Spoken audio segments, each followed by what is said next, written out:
Au terrain de jouer l'abbé, la terre consciencieusement retournée, l'herbe disparaît peu à peu, les graines sont semées, le blé sera bon à récolter en juillet prochain.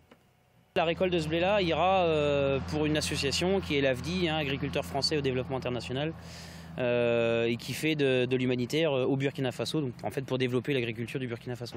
Sauf que l'hectare ensemencé n'est pas une terre agricole, c'est l'un des derniers terrains encore disponibles de la zone d'activité des Petites Forges. Une zone exemplaire, remplie à 75%, ce n'est pas le cas de toutes les zones d'activité. Pour les jeunes agriculteurs, elles sont beaucoup trop nombreuses.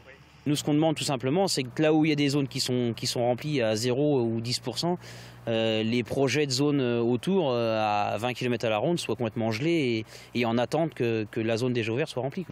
En 2013, plus de 1000 hectares ont disparu sous le béton et le bitume en Sarthe. C'est l'équivalent de 10 exploitations agricoles transformées en zones d'activité ou en lotissement.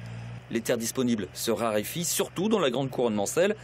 Un problème dont les élus de la communauté de communes des Portes du Maine ont conscience. Ils ont décidé de freiner l'urbanisation sur leur territoire. On accueille volontiers les habitants qui viennent chez nous. Voilà, on les accueille sur des surfaces plus petites, ils peuvent construire. On minimise les parcelles. On concentre l'habitat dans les centres-bourgs et on évite de grignoter sur ces terres agricoles avec des lotissements de grande envergure comme ça pouvait se faire il y a quelques années. Le comité de communes a maintenant 21 ans et là le choix des élus de l'époque c'était dès le départ de concentrer l'activité économique sur un site. Donc on est ici sur la zone d'activité des Portes du Maine, c'est 11 hectares, 18 entreprises aujourd'hui, 150 salariés et on n'a pas de zone artisanale communale. En 2013, l'opération des jeunes agriculteurs dans la zone d'activité de maraîchers n'avait pas pu aller jusqu'au bout. Le blé avait été arraché la veille de la récolte.